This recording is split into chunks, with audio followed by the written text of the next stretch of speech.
Last night, my wife and I, we had a little bit of a disagreement / argument, and our youngest daughter overheard it, and she got a little concerned with the divorce rates, the way that they are, and people that we know that have gotten divorces. Our daughter got a little scared and thought something was going to cause my wife and I to get a divorce, which is the crux of today's episode because, one, my wife and I are not getting a divorce, and we will never get a divorce because we've agreed to commit to one another. So that's first and foremost. We'll talk about that in a little bit. But the other thing that I wanted to talk about today is it's almost taboo to talk to our children about arguments. Now, I'm not going to say that we should go super deep into the content of whatever the argument is, but if our children, especially our daughter who's 11 years old, she can understand things and she's witnessed people getting divorces,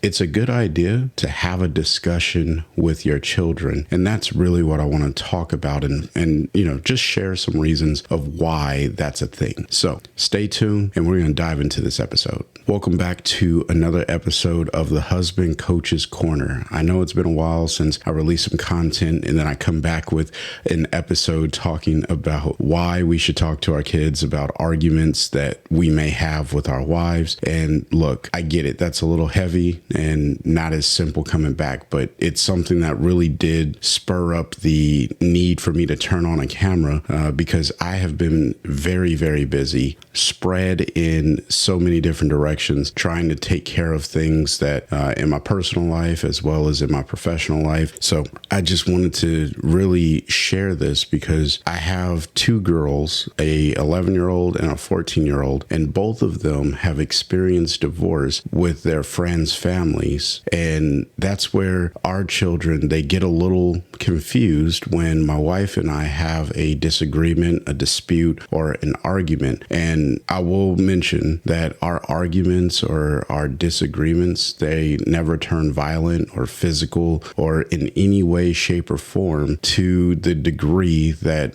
would cause any harm or concern. But my wife and I are very passionate about our stance in things that we have, and our children pick up on that, and they know when we're being, I guess we can say aggressive, but not in a unloving way, just in a I'm unwilling to budge right now. And yes, as the husband coach, I am unwilling to budge on certain things, and my wife knows this about me, and so we talk about those things. But this is not something that, when we talk about arguing, we have to talk about it in a healthy way, or having a disagreement, we talk about it in a healthy way. My wife and I absolutely argue or fight fair, but to a kid who has seen her friends' parents get divorced and the impacts that has on the families and the impact that has on their relationship with their friend, the impact that has on the kid themselves that is going through a divorce in a family, all of those things combined really do cause some challenges for our children today. And that's why I really wanted to share some thoughts about that. So the first thought that I have in regards to talking to your kids about arguing is really managing expectations. All right. It is unrealistic for our children to believe that mommy and daddy don't argue. It's like this fantasy land, this happily ever after that is not reality, because that's just not true. My wife and I, we argue, we disagree, we have conflict, and that is a thing. I've done a whole episode on conflict in marriage and how husbands should handle that. And I still follow that to the letter of what I explained, and maybe even more so as my wife and I have matured in our marriage. But that doesn't mean that our children should think that mom and dad don't argue, even if it's over something that's extremely trivial. It's good for our kids to know that that happens, because when our children, regardless of if you have boys or girls, when they go out and they start to date and they start to move towards marriage, it's a good idea for them to understand that married people argue. And we sometimes want our kids to think about out this fantasy of marriage and they fantasize about the perfect relationship. And that's just not a good reality for our kids to grow up in. And it's not a reality that my wife and I are going to allow our children to live in. So we do talk to them when we have a disagreement. And sometimes the disagreement is in front of them just so they can get an idea of what a healthy argument looks like or a healthy disagreement looks like. This is not me saying that we should invite our children in to our disagreements, right? Because I'm very quick to correct my children when it's not their place to have a discussion or to have a comment while my wife and I are having a disagreement, if it's on a road trip or wherever it may be. And I'm not like mean to my children about it. I'll just say, hey, this isn't your place to discuss right now, right? I'm very straightforward. My kids understand that. They stop talking and they let my wife and I finish our discussion or our conflict, whatever it may be. But that is something you have to develop over time. If you are using profanity and you are like, getting loud, one, you should never have to raise your voice. You could have a disagreement and not raise your voice. All right. I understand, yesterday I did raise my voice a little bit because I got a little bit more passionate than I normally do, but it wasn't me raising my voice in an aggressive tone where I wanted to hurt my wife or where my wife even felt like she was in danger. She just realized like, hey, this is a topic that we're both unwilling to budge on and we wanted to share our minds. And that is a beautiful thing. I'll talk about that later on because I think it's important for us to understand how to fight fair in a marriage or in a conflict. But back to the point of how do you do this in front of a child or in front of a minor or your children in general? Because maybe you have an adult child where they don't live in a fantasy world and maybe they're even married and you still are having arguments. How do you have that conflict or disagreement in front of an older child? Well, I'm going to speak in philosophical terms here because, again, my children are 11 and 14. However, I've dealt with conflict management at work with adults around where we have other colleagues that we have to, that I can't get the colleagues to leave, and I still have to deal with the conflict at work as a supervisor or sometimes even peer-to-peer conflicts where there are subordinates. So that's why I'm speaking philosophically.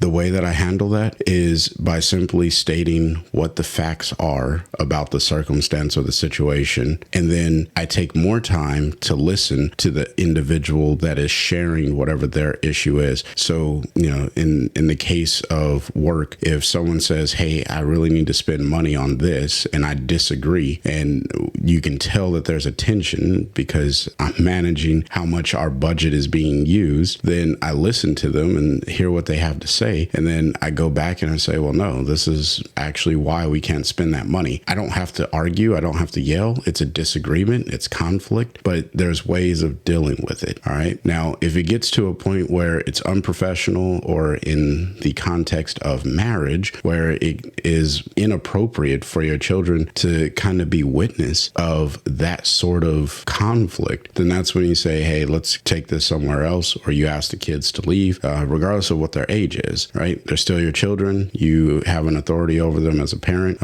but make it make sense. Or you can say, hey, let's put a pin in this. We'll talk about it later. So the first reason, if it just wasn't clear, first reason why you should talk to your children about an argument is to keep them out of the fantasy land and let them know that people will disagree. And when they get married and when they have their relationships, they're going to run into these same types of issues, and it is okay. There's ways of working through it. All right. The second reason why you should talk to your children, and I think that this is more important, but I wanted to set the tone with the future aspect so that way you can start thinking about why this is one of those things, just to shape it. The second reason is because it helps your children understand where your relationship is actually going, and it shows them the maturity. It also helps them from thinking that there's a potential divorce. This is a huge thing because last night when we were talking to our daughter, after she heard us have our argument or disagreement,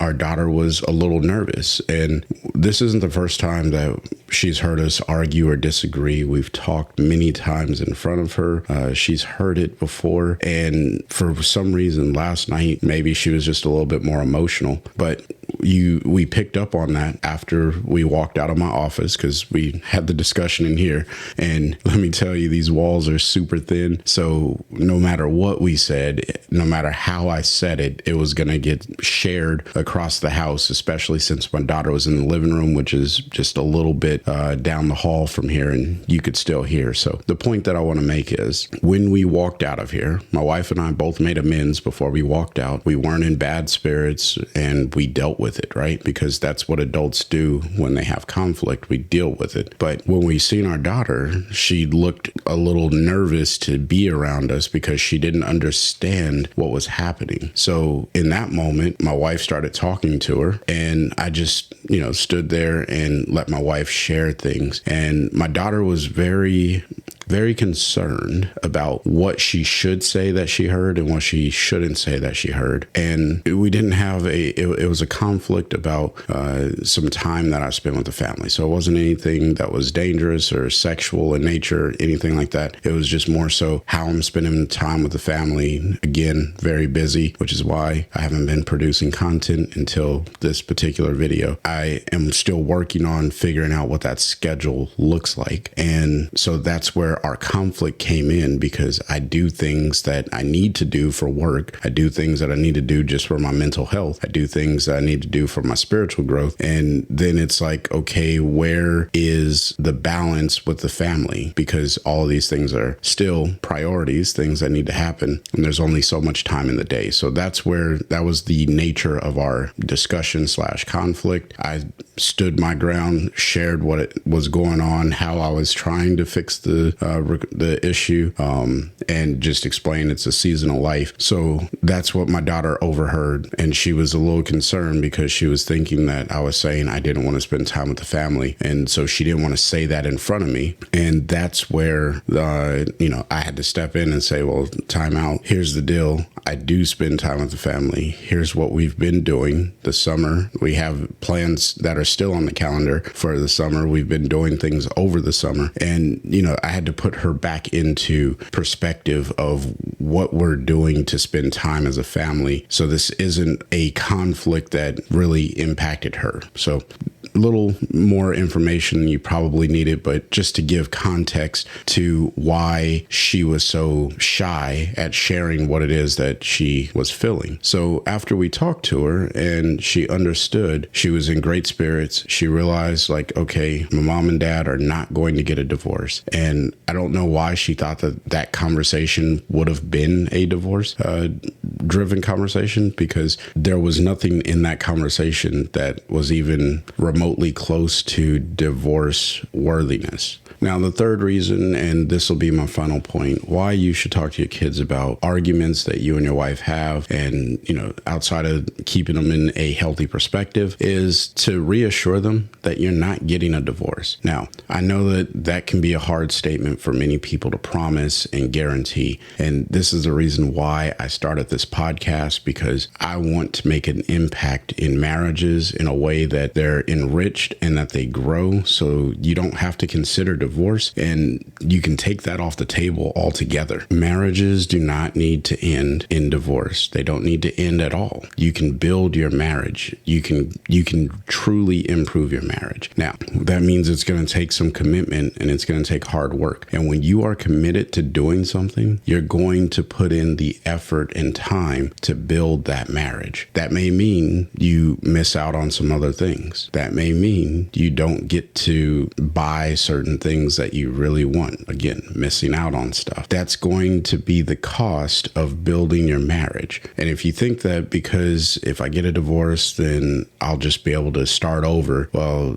you're delusioned. All right. That is a grand delusion that I'll be able to start over and my second marriage will be that much better, or my third marriage will be that much better. There are so many divorced men and women that I talk to that say, like, man, I really could have worked on my marriage better, but I just just decided to give up. And that's something that you have to make a commitment with your wife. I do recommend that you do something similar in your own marriage, because the way that you celebrate your marriage, at least the way that my wife and I celebrate our marriage, is by honoring what we've gone through, not by trying to hide it or erase it. Because I've done some stupid things in our marriage, and I will probably continue to do some stupid things in our marriage. However, I'm going to continue to build off of this. I've said it many times to you guys. I am still working through building my marriage, because it's not a destination, it's a journey. And that journey goes in many different directions based off of the season of life that you're in. So I'm not trying to get to the end. I'm just enjoying the process of building my marriage with my wife and building this relationship, because no relationship is ever built perfectly to the point that it can't continue to grow. It just isn't. And that's what I would like for everyone who listens to this podcast, men and women alike, to realize that it's a good idea to build your marriage over time, every year, recommitting to each other. So to land the plane, it's a great idea to talk to your kids about arguments within reason, because it keeps them out of a fantasy land. It makes them know that you are still committed and that people argue, and this is okay. In a relationship, people argue. All right. When you do this, you're not only going to build your marriage, but you're also going to build the relationship with your children. They're going to have more respect for your marriage. They're going to have more understanding about real relationships, because your marriage is the model that they're going to use to build their own marriage.